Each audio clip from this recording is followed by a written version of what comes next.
दोस्तों अगर आप बाइनेंस के ऊपर ट्रेड करते हो या बीएनबी कॉइन के अंदर आपका इन्वेस्टमेंट है या फिर अगर आप बिटकॉइन के अंदर भी यहाँ पे इन्वेस्ट करना चाह रहे हो तो ये वीडियो आपके लिए काफी ज्यादा इंपॉर्टेंट है। तीनों ही चीजें के बारे में बहुत ही ज्यादा इंपॉर्टेंट न्यूज और बहुत ही ज्यादा इंपॉर्टेंट इवेंट्स और अपडेट्स हैं जो आपके साथ इस वीडियो के अंदर मैं शेयर करने जा रहा हूँ, जहाँ पे हम टेक्निकली दोनों को देखेंगे। साथ ही साथ यहाँ पे सीजेट का जो स्टेटमेंट आया निकल के, जो एक पूरा थ्रेड इन्होंने यहाँ पे लंबा सा शेयर करा है बाइनेंस के फंड को लेके, उसका क्या मानना है, क्या उनका ओपिनियन है, वो यहाँ पे डिस्कस करेंगे।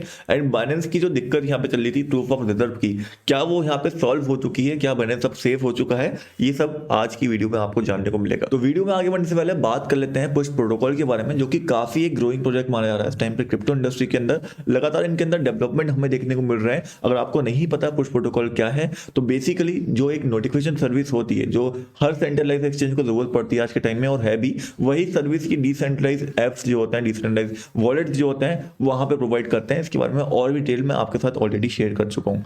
नाउ अगर इसका प्राइस देखोगे इस टाइम पे तो काफी रेंज के अंदर ये मूव कर रहा है, जैसे ये ऑल ओवर क्रिप्टो मार्केट कर रही है, बट एक सपोर्ट लेवल पे गिर के अभी करंटली आने वाला है। एंड रिसेंटली भी हमने यहाँ पे बाय करके अच्छा खासा प्रॉफिट बनाया था। तो जो लोग भी बाइंग अपॉर्चुनिटी देखते हैं इसके अंदर प्रॉफिट बनाने की, वो इन सपोर्ट लेवल्स पे एक बाय देख सकते हैं अगर आप इंटरेस्टेड हो तो बाय करने के लिए। अब आ जाते हैं अपने मेन टॉपिक के ऊपर और बात करते हैं बाइनेंस के बारे में। तो कहानी की जो स्टार्टिंग होती है वो होती है बाइनेंस के फंड से, जो आज से लगभग यहाँ पे 10-15 दिन पहले यहाँ पे होना स्टार्ट हुई थी दिसंबर के स्टार्टिंग में। उसके ऊपर ऑलरेडी एक वीडियो, जिसको आप चाहो तो देख सकते हो जाके, जहाँ पे आपको डिटेल में मिल जाएगा कि कैसे सारी चीजें वहां पे स्टार्ट होती है।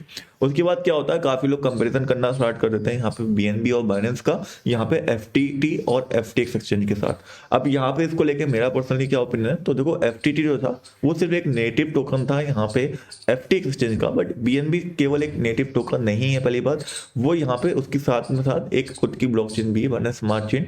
एंड उसका जो यूज केस है वो बेसिकली ब्लॉकचेन के थ्रू ज्यादा यहाँ पे माना जाता है मेरे हिसाब से, क्योंकि काफी लोग बीएनबी का जो ब्लॉकचेन है, बाइनेंस स्मार्ट चेन, उसका यूज करते हैं। दूसरी इंपॉर्टेंट चीज यहाँ पे बीएनबी जो है वो ज्यादा स्ट्रांग है एफटीटी के मुकाबले, क्योंकि बाइनेंस नंबर 1 एक्सचेंज था एंड अभी भी नंबर 1 एक्सचेंज है इस टाइम पे वर्ल्ड का। बाकी क्रैश करने को तो कुछ भी कर सकता है, बट अगर बाइनेंस यहाँ पे क्रैश करता है तो जो क्रिप्टो मार्केट की हालत है वो बहुत ही ज्यादा बुरी हो सकती है, जो एफटीएक्स से टाइम पे इतनी नहीं होती हुई हमें दिखी थी, उससे भी ज्यादा बुरी। अब उससे ज्यादा बुरी आप खुद ही अंदाजा सकते हो। तो ये तो बेसिकली था एफटीटी और बीएनबी का थोड़ा सा कंपेरिजन। अब क्या होता है कि सीजेड बेसिकली ट्वीट करते हैं यहाँ पे कि लोग जो है यहाँ पे फट क्यों फैला रहे हैं बाइनेंस के बारे में, और उसको लेके एक काफी लंबा यहाँ पे इन्होंने थ्रेड शो करा है, जो कि 23 दिसंबर को ही करा रिसेंटली।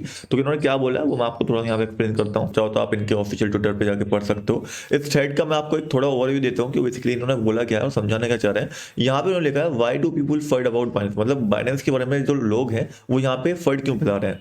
तो इन्होंने 2-3 रीजन दिए हैं। पहले ये कि एक सेंट्रलाइज एक्सचेंज है बाइनेंस, जो कि क्रिप्टो का बेसिकली जो एडॉप्शन है वो यहाँ पे फास्ट कर रहा है, बट लोगों को पता नहीं क्यों सेंट्रलाइज एक्सचेंज पसंद नहीं, इसलिए यहाँ पे फर्ड फैला रहे हैं।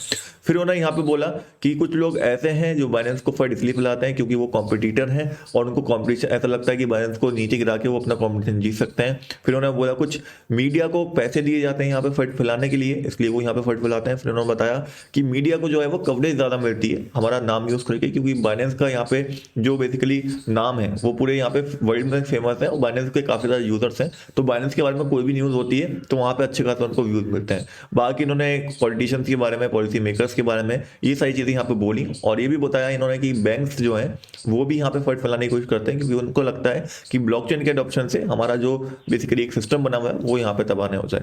बाकी इन्होंने बोला है कि मैं गलत भी यहाँ पे हो सकता हूँ, और बहुत सारे यहाँ पे इन्होंने रीजन दिए जिस वजह से यहाँ पे ये फंड्स बेसिकली फैलते हैं, और जो कई हद तक बिल्कुल सही भी है, क्योंकि बाइनेंस आप जानते हो नंबर 1 एक्सचेंज है वर्ल्ड का।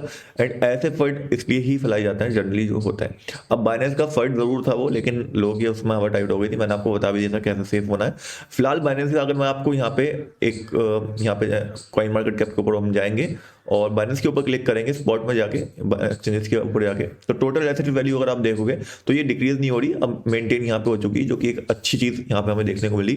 उसके अलावा यहाँ पे एक जो प्रॉब्लम थी जो बाइनेंस को लेकर आया था, उनका ऑडिट जो खराब हो गया था, उसको लेकर भी इन्होंने अपडेट करा है, जहाँ पे प्रूफ ऑफ रिजर्व के अंदर हमें 3.5 बिलियन का 24 घंटे के अंदर फॉल देखने को मिला था। तो वो भी अब स्टेबल यहाँ पे होता हुआ देखा है। साथ ही साथ इन्होंने एक नया तरीका प्रूफ ऑफ रिजर्व का यहाँ पे निकाला है। इन्होंने यहाँ पे यूज करा है मार्केट ट्री का। अब ये बेसिकली क्या होता है मैं आपको बाद में डिटेल में समझाऊंगा, बट हाँ इतना आप समझ सकते हो कि यहाँ से आप 1:1 के रेशियो में अपना जो बैलेंस है वो चेक कर सकते हो। यानी कि अगर आपके पास एक बिटकॉइन पड़ा है तो आप जाके ही चेक कर सकते हो क्या मेरे पास सही में एक बिटकॉइन पड़ा है या नहीं पड़ा है, या फिर बाइनेंस कहीं उसको और यूज कर रहा है। इसके अंदर आपको क्या करना पड़ेगा, सिंपल यहाँ पे अपने वॉलेट में जाना पड़ेगा, नीचे ऑडिट पे जाओगे तो आपको इन्फॉर्मेशन टोटल यहाँ पे मिल जाएगी। जैसे यहाँ पे आप देख सकते हो जो बैलेंस है BNB का, BTC का, वो यहाँ पे सब शो हो रहा है इस समय पे, जो यहाँ पे प्रूफ ऑफ रिजर्व के अंदर रखा हुआ है बाइनेंस के पास। तो यहाँ पे बाइनेंस ने क्या करा, बेसिकली बाइनेंस ने अपनी खुद की ही वेबसाइट पे ये सारी चीजें यहाँ पे डाल दी, जिसकी वजह से जो एक प्रूफ ऑफ रिजर्व की यहाँ पे प्रॉब्लम जो आ रही थी बाइनेंस को लेके वो यहाँ पे सॉल्व हो गई। एंड मैंने आपके साथ पहले ये चीज शेयर भी करी थी कि बाइनेंस अगर इस प्रॉब्लम को यहाँ पे सॉल्व कर देता है तो बाइनेंस का फंड कई हद तक यहाँ पे कंट्रोल में हमें आता हुआ दिख जाएगा, जो काफी टाइम से यहाँ पे चल रहा था। अब क्वेश्चन आता है क्या बाइनेंस यहाँ पे सेफ अब हो चुका है या फिर नहीं। तो देखो सेफ अगर हम क्रिप्टो इंडस्ट्री के अंदर बात करें तो वो रिस्की ही माना जाता है सारी चीजें, चाहे आप सेंट्रलाइज एक्सचेंज यूज करो या डिसेंट्रलाइज एक्सचेंज यूज करो, सेफ ऑल ओवर यहाँ पे कुछ भी नहीं है। अगर आप यहाँ पे इन्वेस्ट कर रहे हो तो रिस्क आप जरूर ले रहे हो, चाहे वो 1% का ही क्यों ना हो।